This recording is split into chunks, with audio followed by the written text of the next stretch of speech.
Bonjour à tous, bienvenue pour le Calisthenics Science Podcast épisode 17, accompagné de Morgane Salut. et moi-même présent, 012 Workout, alias Alexandre. Donc aujourd'hui, on est retourné à un petit format traditionnel. Je pense que ça fait quelques épisodes qu'on a plus fait une petite foire aux questions. Et on est très content d'avoir eu quelques questions sur Insta. Et donc on va y répondre du mieux que l'on peut, comme d'habitude. Donc passons directement dans le vif du sujet. Hop, la première question que nous pose Lucas Listenix, une question très pertinente. Donc, hormis les épaules, quels sont les muscles que l'on peut cibler pour faciliter le levier et le gainage en planche? Ouais, donc ça. Ok, je commence à répondre. Yes. Ok. Alors, donc la planche, c'est un élément statique, un élément horizontal, qui principalement dépend de notre force de flexion d'épaule, qu'on appelle aussi l'antépulsion. C'est le mouvement anatomique d'amener le bras vers l'avant, donc d'arrière vers l'avant. C'est un mouvement qui est fait principalement par le deltoïde antérieur, donc l'avant de l'épaule, un petit peu également le haut des pectoraux, un petit peu aussi la longue portion du biceps. Donc ça, c'est les muscles antépulseurs les plus importants. Il y a également un petit peu le corps coracal, mais qui est assez peu utilisé en planche. Donc votre planche, déjà, dépend beaucoup de simplement de votre force de flexion scapulo-humérale, donc de l'articulation de vos épaules qui fait la flexion d'épaule. Mais c'est pas tout, on a d'autres groupes musculaires qui sont sollicités lors de la planche. Déjà, on a tous les stabilisateurs de la scapula et particulièrement les groupes musculaires qui font la protraction. Donc la protraction, puisque vous avez vos scapulas, donc vos omoplates, qui s'écartent et également vos épaules, quoi, vos deltoïdes, qui partent vers l'avant. Donc épaules vers l'avant et épaules basses. Donc protraction et dépression des scapulas, c'est la position dans laquelle on cherche à être en planche. Donc les groupes musculaires, ou plutôt les muscles, qui font la protraction en planche, c'est le petit pectoral et aussi surtout le dentelé antérieur. Pourquoi c'est important d'être en protraction en planche? C'est simplement parce qu'en étant en protraction, on est dans une position forte qui permet au fléchisseur de l'épaule d'être dans une position optimale pour exercer un maximum de force. On a également en planche les abaisseurs de la scapula qui sont utilisés, donc un petit peu les trapèzes inférieurs. On pourrait également dire le grand dorsal, même Oui, s'il sûrement. n'est pas super utilisé, puisque vu qu'il est également extenseur d'épaule, il réaliserait une action opposée à ce qu'on cherche à faire, donc qui est encore une fois la flexion d'épaule, l'antépulsion. Donc les groupes musculaires à renforcer principalement sur la planche, les fléchisseurs d'épaule, on le répète, donc le deltoïde antérieur, haut des pectoraux, longue portion du biceps brachial. Donc vraiment avoir des épaules en béton, c'est le principal. Ensuite, avoir des stabilisateurs des scapulas qui sont efficients, qui font le taf. Donc dentelé antérieur, petit pectoral. Ensuite, légèrement les abaisseurs, mais c'est un petit peu secondaire. Et ensuite, pour ce qui est du reste du corps, donc de la ceinture abdominale et des extenseurs de hanches au niveau du bassin, c'est assez faux de dire que la planche requiert une grosse force abdominale, parce que vu comment ça exerce la gravité sur le corps, c'est plus les extenseurs de hanches qui vont être sollicités, voire même un petit peu les adducteurs du rachis, plutôt que vraiment les abdominaux. Les abdominaux, ce serait plus le cas dans un mouvement comme un front lever ou une Victorian cross, donc qui est la maltaise inversée un petit peu. Donc lors de la planche, on utilise assez peu les abdos, peut-être uniquement le transverse pour être en rétroversion du bassin, mais on va beaucoup utiliser le grand fessier, donc, qui est le plus gros muscle des fessiers, qui va faire l'extension des hanches. Donc l'extension des hanches, c'est se mettre dans une position où est-ce que vous avez le buste et les cuisses alignés, donc à l'inverse d'une planche où est-ce qu'on serait un petit peu pike, c'est-à-dire fermé. Certains appellent ça la planche portefeuille. Bref, donc le grand fessier est très utilisé en planche, particulièrement sur les variantes les plus ouvertes, donc comme la straddle ou la full.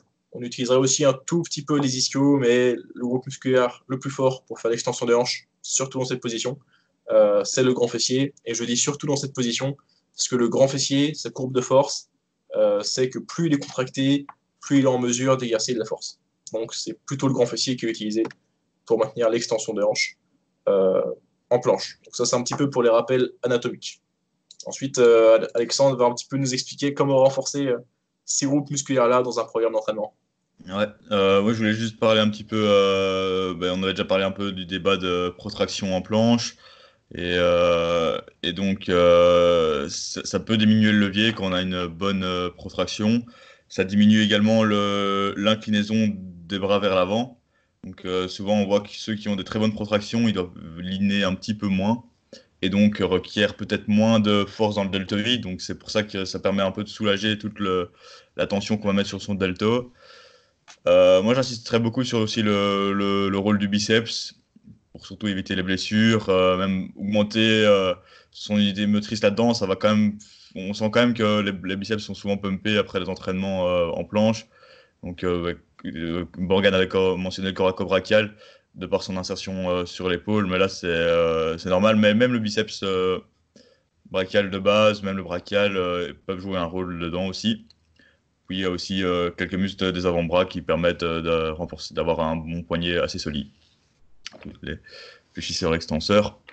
Donc c'est très important aussi de renforcer ces muscles-là. Ensuite, je rajouterais aussi peut-être Morgan a beaucoup parlé du haut de pec et le petit pec. Moi, je pense qu'il y a une bonne composante aussi dans l'adduction du pectoral. Donc surtout aux anneaux. Donc si vous faites des planches aux anneaux, vous avez absolument besoin de serrer les anneaux. Donc, vraiment cette adduction-là, et même en planche, quand vous faites des bonnes planches lean, si vous pensez un petit peu à cette adduction-là en ayant tout le reste en place, des pressions, protractions et adduction des pectorales, ça fait encore une clé à penser. C'est pour ça que c'est un mouvement très technique aussi, et ça va vous aider à être plus fort, à garder vos bras un peu plus stables. Donc voilà, sinon le reste c'était super Donc correct. par ordre d'importance, est-ce qu'on est d'accord pour établir que le plus important, c'est d'être fort en flexion d'épaule? Ouais. Ensuite, ce serait d'avoir une bonne ceinture scapulaire. Et ensuite, ce serait de se pencher sur ce qui se passe au niveau des fessiers, des abdominaux. Ouais, et biceps quand même. Et Moi je biceps, ouais. mettrais peut-être le Enfin, biceps avant les fessiers et abdos, je dirais. Enfin, enfin, que les abdos, en gros, biceps, je les ai mis dans les fléchisseurs d'épaule, fléchisseurs enfin dans d'épaule, les ouais. muscles agonistes, quoi. Ouais, ouais, dans les fléchisseurs Principaux. d'épaule. Donc pour renforcer la flexion d'épaule, beaucoup de mouvements bras fléchis, ensuite uniquement vos mouvements statiques, donc vos holds, des excentriques, passer de handstand à une certaine variante de planche, certaines variantes à l'élastique, beaucoup de planche lean aussi. Le planche lean va particulièrement permettre de travailler la forme.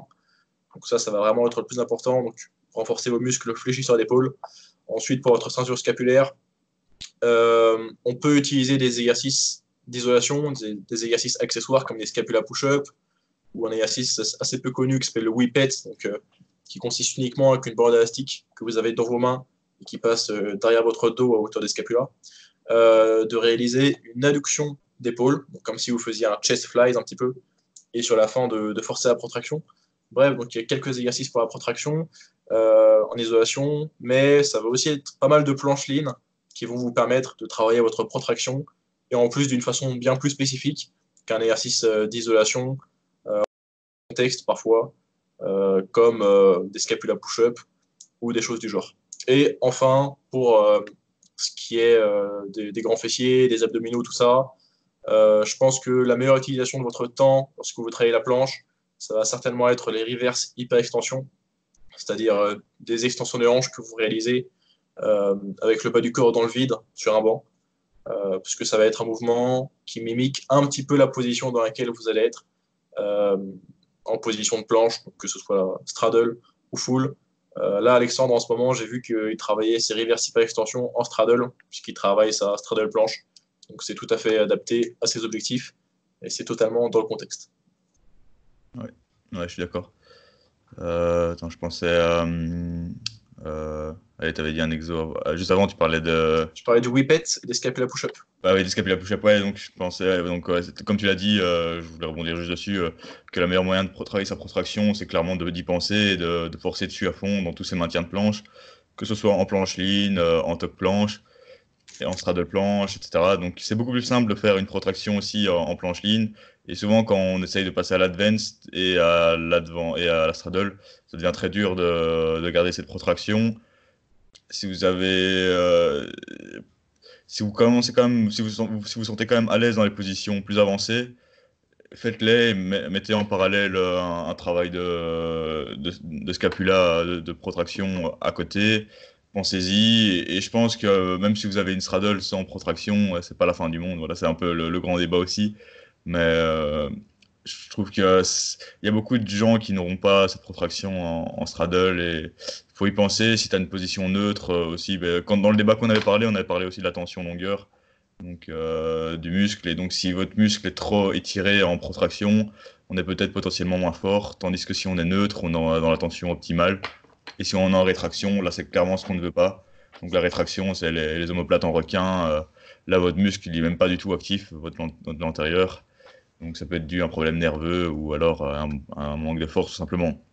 Donc, à partir du moment où vous êtes en neutre, voire plus protraction, vous êtes correct. Et bon, travaillez vraiment ce drill de protraction sur vos lignes, sauf si vous travaillez absolument le lean maximum que vous pourrez avoir. Et dans des exercices plus basiques comme les tuck planches et des drills comme ça. Bah donc, pour gagner vraiment du muscle, ensuite, gagner vraiment du muscle sur le delta antérieur, bah, c'est vraiment primordial. C'est là que tout l'entraînement se fait. C'est là que 90% du temps, vous allez avoir des résultats en planche, c'est en augmentant votre delta tout simplement. Donc, bah, tout en travaillant toutes les progressions de planche, on va travailler son delta. On peut s'aider de position bras pliés, donc de tout ce qui est poussée verticale. Souvent, c'est ce qui est assez optimal pour gonfler dans cet endroit-là. Donc, tout ce qui est pompe en poirier. Il a dit pour gonfler, le con, putain. On va de la gonflette. La gonfler, vraiment uniquement mettre de l'air dans le deltoïde antérieur. N'hésitez pas à injecter un maximum d'air. C'est uniquement ça qui va vous donner votre planche. Et ouais. Donc, ouais. Donc, voilà, vraiment hypertrophier son deltoïde antérieur à base de pompe handstand, de pike push-ups, de pseudo-planche push-ups. Ça, c'est plus spécifique encore à la planche. Donc, c'est vrai que si vous n'êtes pas trop à l'aise en vertical, ben, vous faites des pseudo-planches push-ups. Mettez un peu de vertical quand même. Gardez des repères objectifs aussi quand vous faites ces exercices de base. Par exemple, il y a aussi des pompes lestées, par exemple, ça c'est excellent aussi. Ça travaille un peu plus l'omoplate que du développé couché. Il y a plus d'amplitude. Donc voilà, c'est beaucoup d'exercices de base. Gardez un repère de progression dessus, donc des pompes ventre au mur, des pompes libres si vous maîtrisez bien vos handstands. Donc ça fera pas mal d'armes pour prendre du delta et taper des meilleures planches. Et puis bah, tout le reste, c'est un peu de l'assistance. Et voilà, donc il y a aussi peut-être tout le conditionnement du coude aussi. Donc souvent ceux qui ont déjà pas mal de force de base, ceux qui viennent de la muscu, ou alors des gars plutôt doués, ils arrivent vite à taper des planches mais en pliant légèrement le coude, ou alors quand ils le font, ils disent qu'ils ont trop mal au coude et donc ils plient un petit peu. C'est un conditionnement qui est un peu plus long pour certains que la force de flexion d'épaule. Donc il se fait en parallèle, donc mettez-le en place directement. Donc vous pouvez juste prendre des haltères et mettre très léger, faire beaucoup de reps en fin de séance en front, en front dumbbell raises, ça s'appelle. Donc Ouais. vous êtes sur un banc incliné avec les bras en extension derrière les épaules, qui se laisse tomber avec la gravité, et vous amenez devant dans la position de planche, tout en pensant un peu à cette protraction. Donc ça c'est une position de base qui vient juste solliciter l'épaule et qui imite un peu la planche. Après, on peut faire des variantes qui sont très intéressantes, c'est de mettre en Maltese dumbbell press ou en Zanetti. Il y a pas mal de progressions plus intenses pour travailler ce coude. Et ça va vous aider aussi à être meilleur sur la planche de nouveau. Ok, ouais, je pense on a apporté pas mal d'éléments de réponse pour cette question. Ouais. On espère que Lucas Calisthenics, tu seras satisfait. Et Ouais. encore une fois, tu nous dis si tu as d'autres questions. Ouais. On passe ensuite. Pour ça, pas pour avoir la planche. Je sais Ah, bien ok, que vas-y. tu l'as bientôt, Lucas.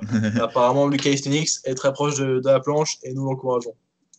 On passe ensuite à une question, enfin deux questions, c'est pareil, de Nilsson qui nous demande d'abord les lombaires sont-ils importants pour le front, donc front lever.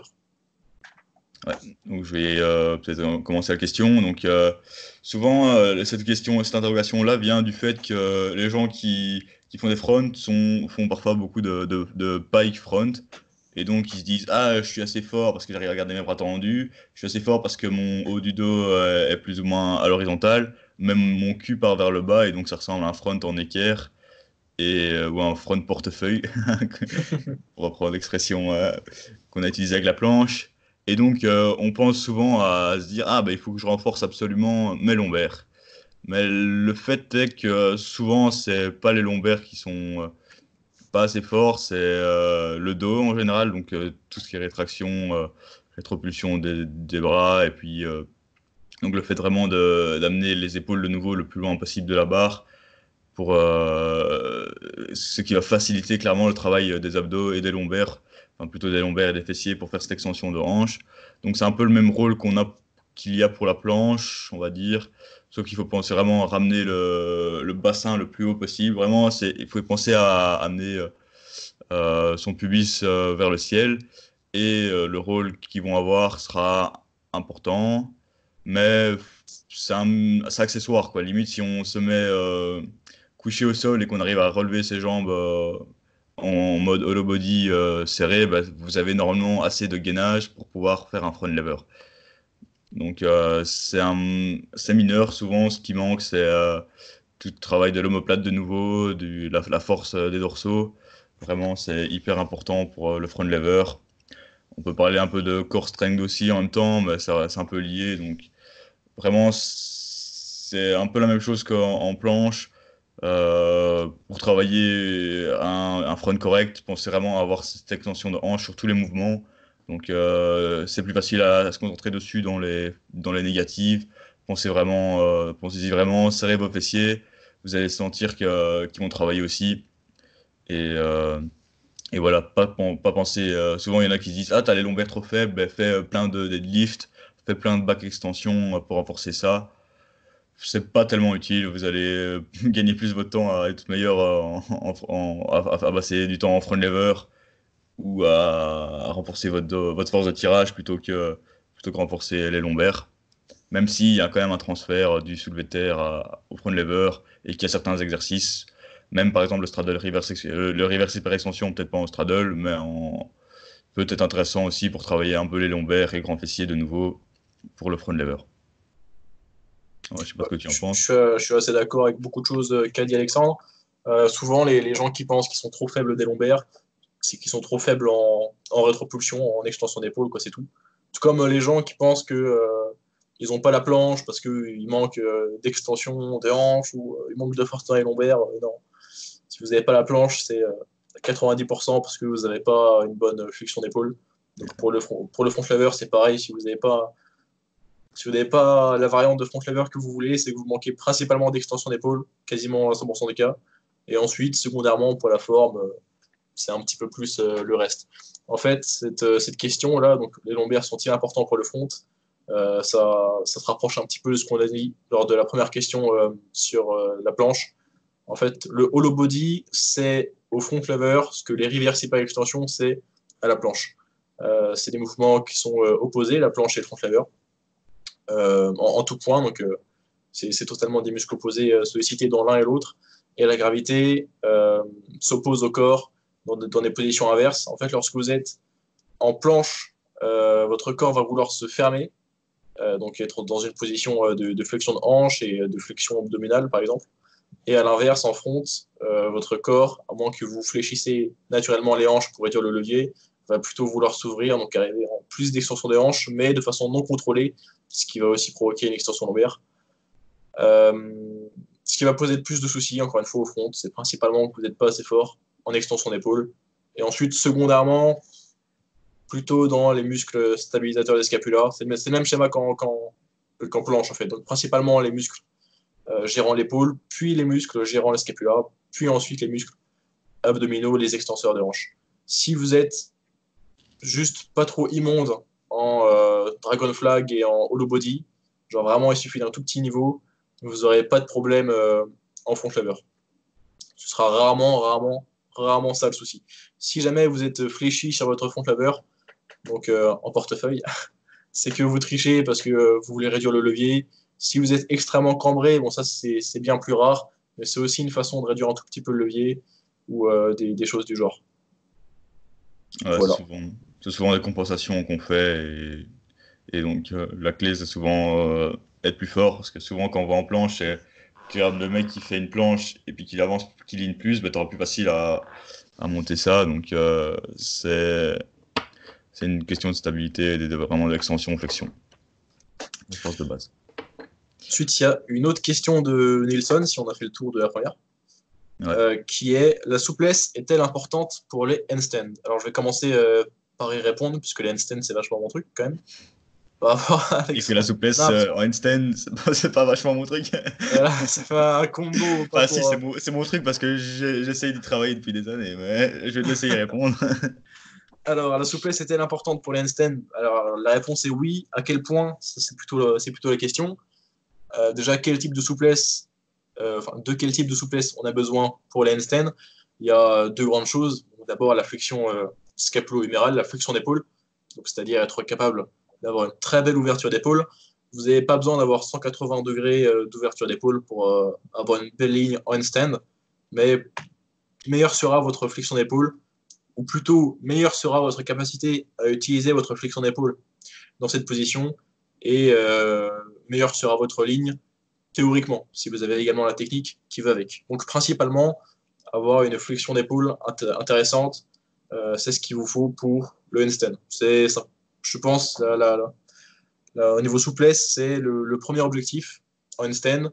Avant tout, avoir une bonne flexion d'épaule, c'est le plus important, puisque vous allez en avoir besoin sur toutes les formes de corps, donc que ce soit full, tuck, straddle, diamond, enfin vraiment toutes les variantes de handstand. Il va vous falloir une ouverture d'épaule correcte pour avoir un handstand économique. Donc ça, c'est le grand 1, c'est avoir une bonne flexion d'épaule. Ensuite, le grand 2, c'est avoir un bas du corps relativement souple également. Et ensuite, ça va dépendre des objectifs que vous avez. Vous n'avez pas besoin d'avoir une super bonne mobilité du bas du corps pour avoir un one-arm handstand, mais ça va vachement aider. Donc au niveau de la mobilité du bas du corps, plutôt souplesse bas du corps, enfin, ça dépend comment on voit les choses. Il y a deux grands mouvements sur lesquels on va devenir, même peut-être trois, sur lesquels on va chercher à devenir bon. C'est avant tout le straddle, donc le grand écart latéral, je crois qu'on l'appelle. Pourquoi il va être intéressant pour le one arm handstand? Simplement parce que lorsque vous êtes la tête à l'envers en handstand, plus vous allez réussir à écarter vos jambes, plus votre centre de gravité va baisser, parce que plus vous aurez de masse un peu plus bas dans votre corps, quoi, du fait des jambes qui sont plus basses. Et ça, c'est un facteur vous permettant d'avoir un meilleur équilibre. Ça rentre dans l'équation de l'équilibre. Plus votre centre de gravité est bas, meilleur est votre équilibre. Donc ça, de 1, pour le one-arm handstand, avoir un bon grand écart latéral, c'est déjà plus intéressant. Et c'est pour ça que le one-arm handstand en chandelle, donc jambes tirées, est un petit peu plus dur. Ensuite, au niveau du reste, on peut parler de la flexion de hanche, donc le fait de pouvoir avoir une fermeture quasi complète du buste sur les genoux. Ça va être intéressant pour les presses, beaucoup. Donc les montées en force en terre, comme on les appelle en français. D'ailleurs, je trouve que c'est assez mal, le nom est assez faux, parce que ça requiert pas tellement de la force, mais plus de la technique et de la souplesse. Ça requiert plutôt de la force si vous n'avez pas de technique et pas de souplesse. Euh, quand on fait des straddle press comme des straddle planche press comme Alexandre. Donc avoir un bon pack, ça va vous permettre d'avoir des meilleures presses. Et on peut ajouter à ces deux mouvements, donc le grand écart latéral et le pike, on peut ajouter à ces deux positions également le pancake stretch, qui est le fait d'être, quand vous êtes assis au sol, jambes tendues et écartées, et de pencher votre buste sur l'avant. C'est un petit peu une combinaison du grand écart latéral et du pike stretch. Et ça va être utile pour les press to handstand également. Donc, en particulier les straddle press to handstand. Si vous êtes très avancé, ça va aussi vous être particulièrement utile pour les stalder press to handstand. Donc, stalder press to handstand, c'est quoi? C'est quand vous partez d'un L-sit jambes écartées, donc avec les deux mains entre vos jambes, et que de là, vous allez faire une press to handstand en fait. Donc c'est une press to handstand avec beaucoup plus d'amplitude et qui requiert beaucoup plus de mobilité, quoi, beaucoup de compression. Donc oui, la souplesse en handstand est importante, Oui. principalement déjà devenir bon en flexion d'épaule, donc pouvoir avoir une belle ouverture d'épaule, et ensuite travailler le pike stretch, le grand écart latéral et le pancake stretch. Peut-être commencer par vraiment travailler beaucoup le pancake stretch, parce qu'il combine un petit peu les deux autres mouvements que sont le pike stretch et le grand écart latéral. Donc ça va certainement être une très bonne utilisation de ton temps, Nelson, hein, donc de faire beaucoup de pancake stretch. Voilà. Et pour la flexion d'épaule, moi je rajouterais donc même si vous n'avez pas une flexion d'épaule parfaite, parce que je pense qu'il y a certaines personnes qui auront des conflits et qui n'arriveront jamais à avoir une flexion d'épaule parfaite. C'est pas une raison pour vous dire ah je ferai pas de handstand. Enfin, c'est pas une excuse non plus pour faire des handstands en banane. Travaillez là quand même. Pensez quand même si vous n'avez pas une flexion parfaite, le fait de travailler aussi cette élévation, renforcer la musculature qui permet la flexion d'épaule en active, va permettre de l'améliorer sur vos handstands. Donc, moi, vous allez voir, je n'arriverai jamais à mettre mes bras à 90 degrés en flexion. Mais pourtant, enfin, je sens qu'il y a des conflits. Peut-être que mes muscles sont pas encore assez forts et que je suis pas assez souple en passif.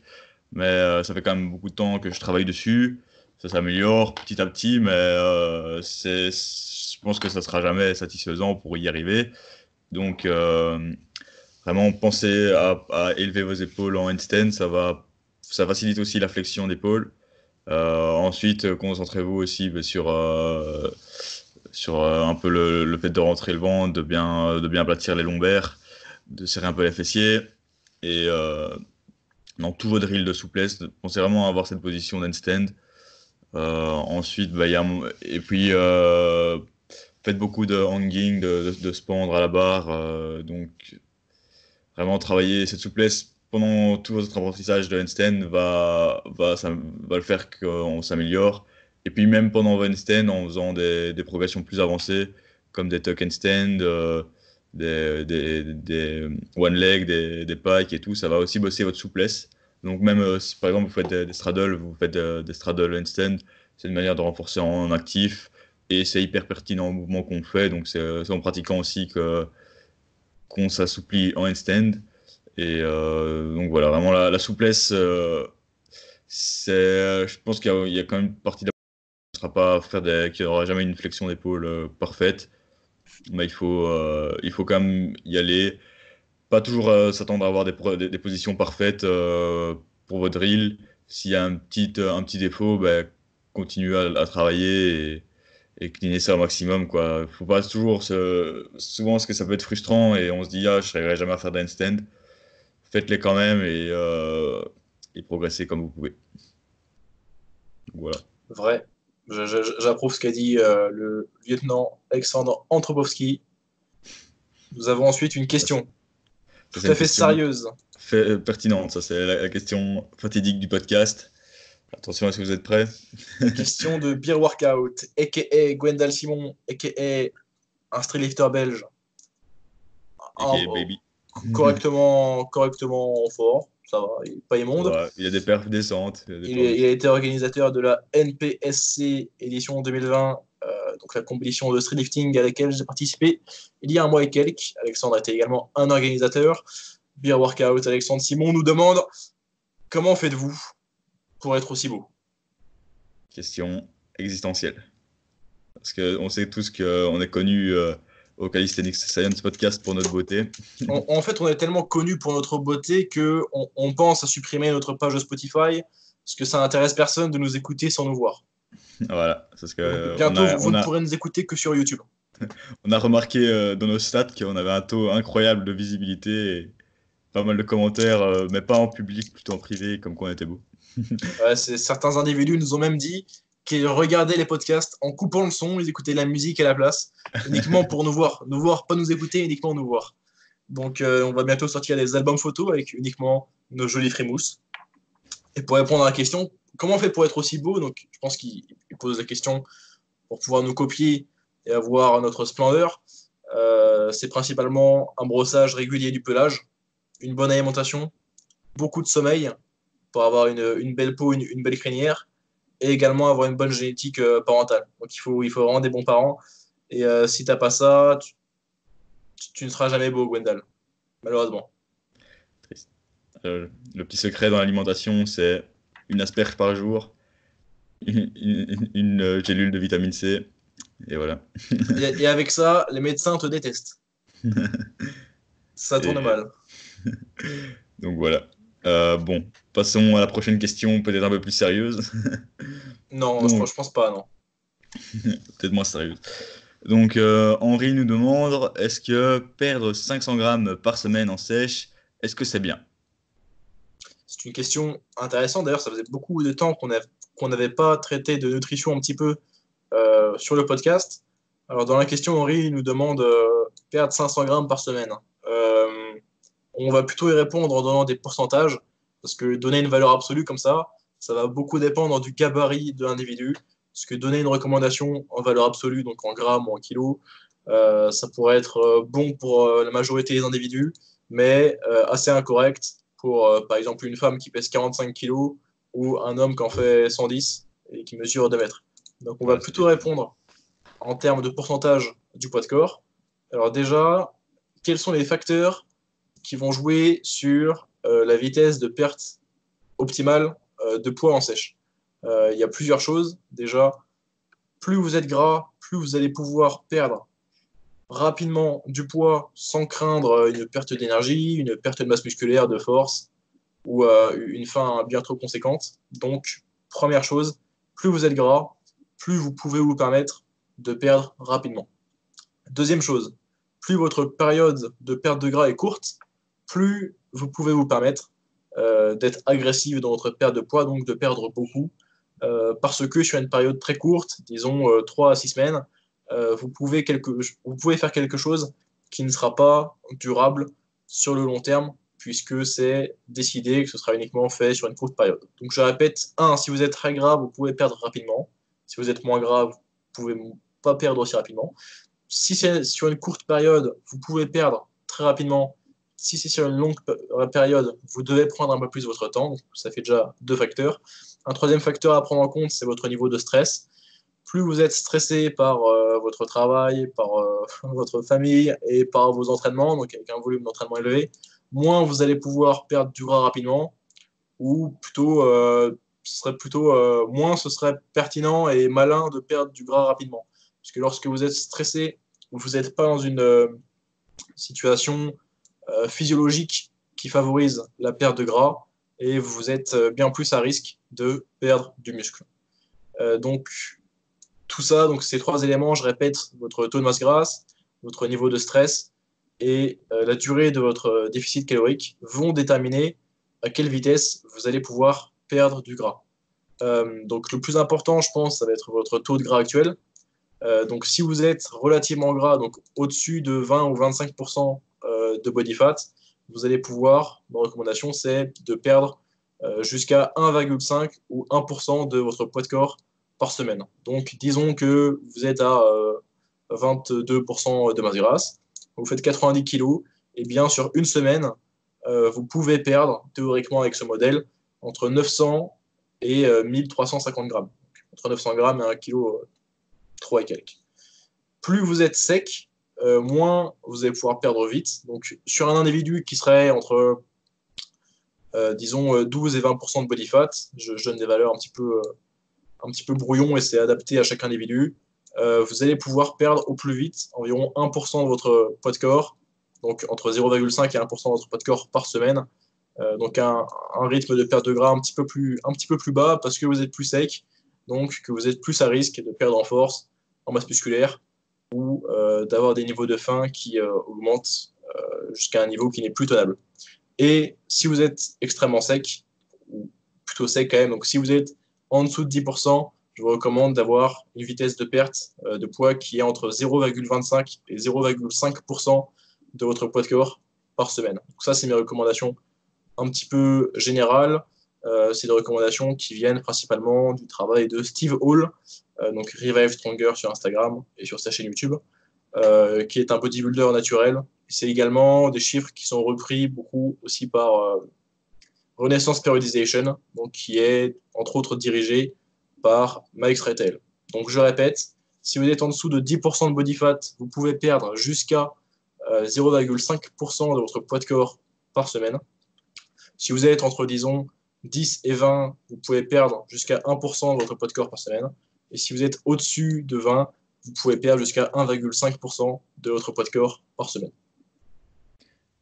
moi, j'ajouterais un peu une petite parenthèse par rapport à ça.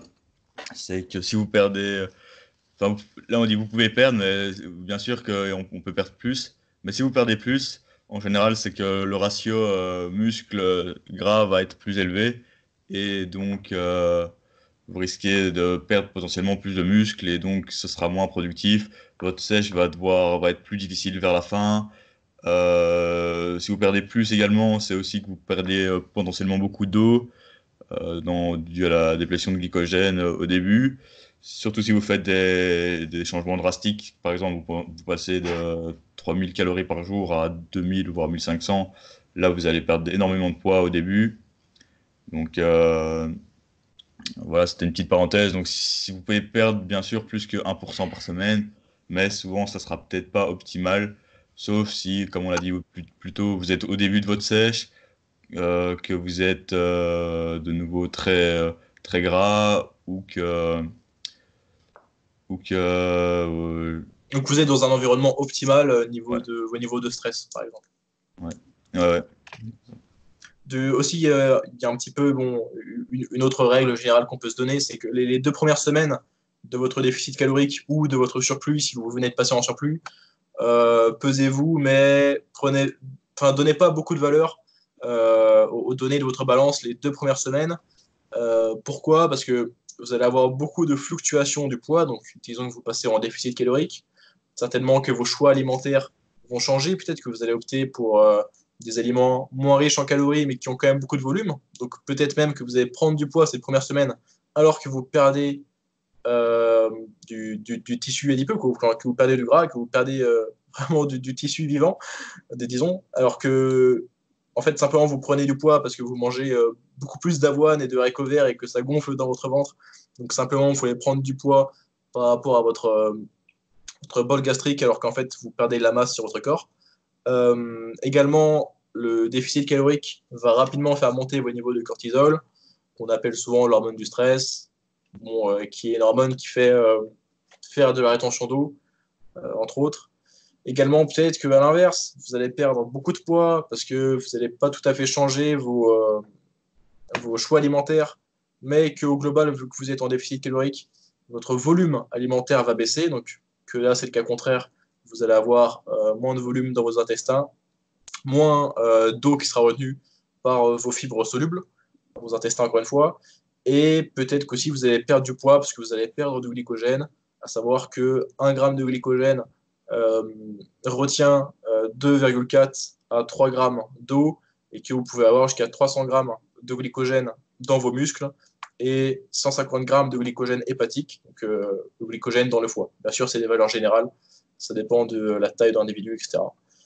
Mais tout ça pour vous dire que les 2 premières semaines, il y a beaucoup de choses, beaucoup de choses qui peuvent faire que votre poids va fluctuer, également votre niveau d'hydratation, si vous mangez à des heures différentes, si vous changez l'ordre de vos repas, si vous vous pesez à une heure différente. Donc les 2 premières semaines, ne suivez pas trop, enfin pesez-vous, mais ne donnez pas de valeur, pas trop de valeur aux indications données sur la balance.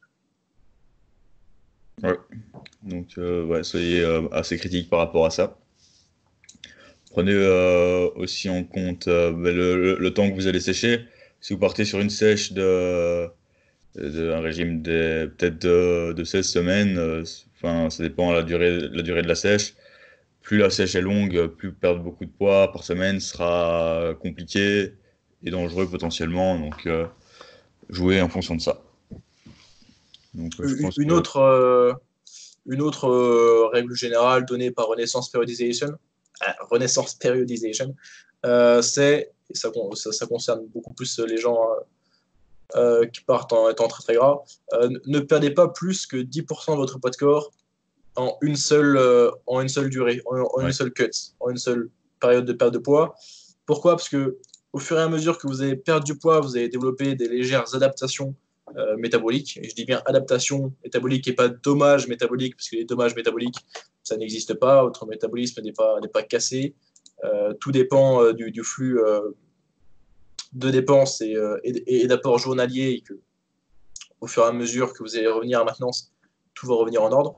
Donc, vous allez quand même, au fur et à mesure du déficit, développer des adaptations métaboliques qui vont faire que vos cellules vont être plus efficientes à produire de l'énergie à base de peu de calories, ce qui va faire que vous allez dépenser, vous, moins d'énergie. Pareil, vous allez avoir moins d'envie spontanée d'avoir une haute NEAT. Donc, NEAT, c'est Non-Exercise Activity Thermogenesis. C'est toutes les activités physiques qui ne sont pas directement de l'exercice et qui sont des activités que vous ne faites pas.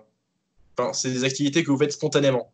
C'est-à-dire, par exemple, tapoter du pied lorsque vous êtes sur votre ordinateur, bouger la tête, tapoter avec la main, décider d'être debout plutôt que assis. Enfin, il y a des personnes qui euh, perdent ou gagnent beaucoup en NEAT selon s'ils sont en déficit calorique ou en surplus calorique. Et c'est particulièrement un souci pour les gens qui ont leur NEAT qui baisse beaucoup lorsqu'ils sont en déficit calorique. Ça va devenir des vrais légumes et ils vont passer, par exemple, de 12 000 pas par jour à 7 000, 8 000 pas par jour sans s'en rendre compte, simplement parce que leur corps va devenir un petit peu plus feignant et sans se rendre compte, ils vont avoir cette baisse d'activité physique spontanée. Et c'est quelque chose qui ne se voit pas parce que le reste reste pareil. C'est-à-dire que vous allez quand même vous entraîner, vous allez quand même faire vos tâches quotidiennes en fait, mais vous n'allez pas vous rendre compte que vous êtes moins physiquement actif. Je m'égare un petit peu, mais c'est pour dire qu'avec le déficit calorique, vous allez être plus économique en énergie et plus économe. Et ça va faire que votre dépense calorique va baisser et que pour continuer de sécher, vous allez devoir baisser encore plus vos calories. Et c'est un petit peu un cercle vicieux. Donc, pour revenir à la recommandation, ne perdez pas plus que 10% de votre poids de corps en une seule phase de sèche. Et après cette phase de sèche, il faut prendre plusieurs semaines, voire même plusieurs cycles d'entraînement à maintenance, le temps de remettre un petit peu d'essence dans la voiture, si on peut dire ça, pour être à nouveau dans des meilleures conditions pour repartir sur une autre phase de déficit calorique si besoin. C'est cette phase de maintenance, ces phases de maintenance vont vous permettre de faire remonter par exemple vos taux de leptine, qui est une hormone qui agit sur la faim, qui est une hormone qui agit sur votre dépense énergétique, parce que potentiellement ça agirait sur l'utilisation des graisses brunes, je crois, qui provoquerait une meilleure thermogénèse, enfin qui dépenserait plus d'énergie que l'utilisation d'un autre type de tissu adipeux. En bref, faire une période de maintenance ou des périodes de maintenance, ça va vous permettre de remonter un petit peu votre maintenance calorique pour ensuite avoir une autre période de sèche un petit peu plus confortable. Ouais, donc voilà, vraiment la maintenance pour la sèche un peu plus longue, c'est vraiment la clé. Tout dépend un peu du caractère de la personne, hein. Si vous êtes un peu plus pressé, drastique, parfois c'est moins optimal et vous aurez tendance à gagner du poids plus rapidement, c'est de faire des sèches un peu plus courtes. Mais si vous avez beaucoup de poids à perdre et que vous visez vraiment ça sur le long terme, ça peut être très intéressant de faire des périodes avec beaucoup de maintenance dedans et viser très ça hyper lentement. Donc c'est souvent plus optimal. Il y a des avantages et des inconvénients à faire des diet breaks, comme on dit en anglais, donc des périodes de maintenance ou des refeeds. Mais ça, c'est un sujet pour un autre podcast. Sinon, on va parler pendant 2h30 encore. Ouais. Passons à la dernière question. Ouais. Alors, c'est Nilsson qui m'a demandé ton modèle, ça serait qui en calisthenics? Je vais répondre et ensuite on va poser la question à Alexandre. Alors, j'ai pas. En fait, j'ai du mal à m'identifier. Il y a pas mal de personnes dans le milieu de l'entraînement au poids de corps. Mais j'ai quand même quelques inspirations, quelques athlètes que j'aime bien. Déjà, Daniel Vandal de Fitness FAQs, parce qu'il fait comme nous du contenu sur YouTube éducatif, ou plutôt, on fait comme lui, voilà, c'est plus ça. Et il a à peu près mon poids, il a à peu près ma taille, donc je peux facilement m'identifier à lui. Qu'un russe d'1m55 qui fait 60 kilos et qui fait des maltaises sur 2 doigts. Donc Daniel Vandal. Euh, Après, niveau hand balancer, j'aime beaucoup Miguel Santana, donc, qui est un Philippin. Philippin, ça se dit ça? Philippin. Il va, je Philippin. pense. Ouais, Philippin, il vient des Philippines. J'aime bien Yuval Ayalon, avec qui j'ai fait un workshop en octobre dernier. Donc, c'est un Français, à moitié israélien, je crois. J'aime bien Mikkel Christensen, je crois. Christiansen, ouais. C'est un Suédois, je crois. Ouais, ouais. Pareil, un niveau incroyable en hand balancing. En street lifting, je suis quelques personnes, mais c'est pas des modèles. J'aime bien Baki, hein, j'aime bien Baki, j'aime bien Zod, des street lifters français qui sont assez performants, mais c'est pas des modèles. Et je pense en plus qu'ils pourraient s'entraîner mieux, même si c'est déjà pas mal. Et je pense qu'ils ont encore plus de potentiel, donc ils sont à surveiller dans les années à venir. Et sinon, à part ça,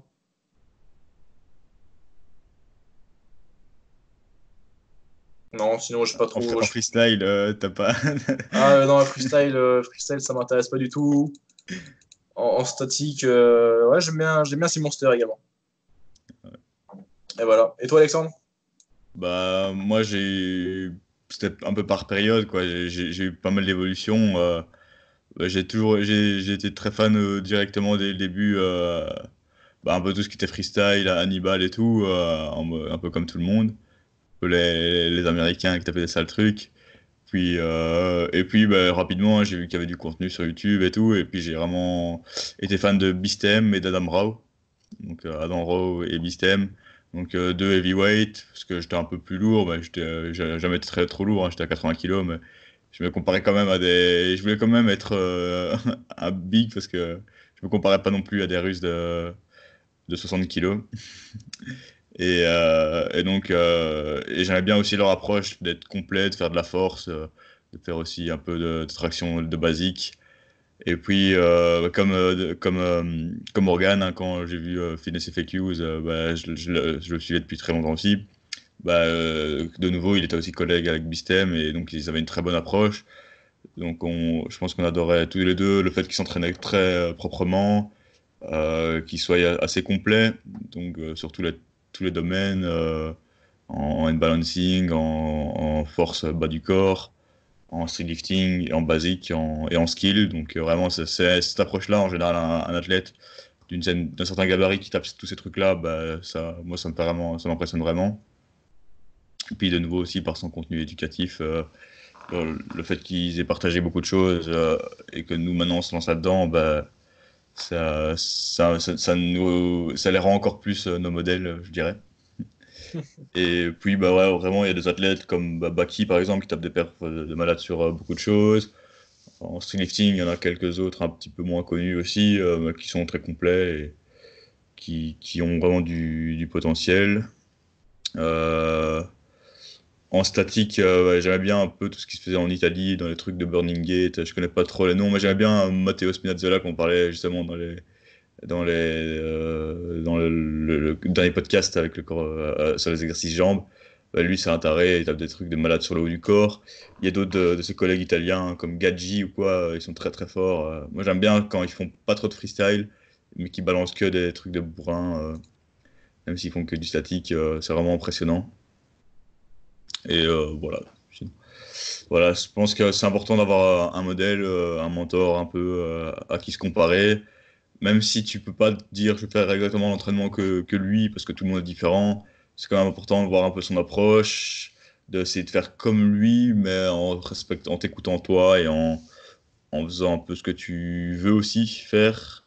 Mais voilà, t'as plus de chances de ressembler à quelqu'un, je pense, que si tu fais quand même ce qu'il fait, mais en prenant en compte certains trucs, quoi, certains paramètres.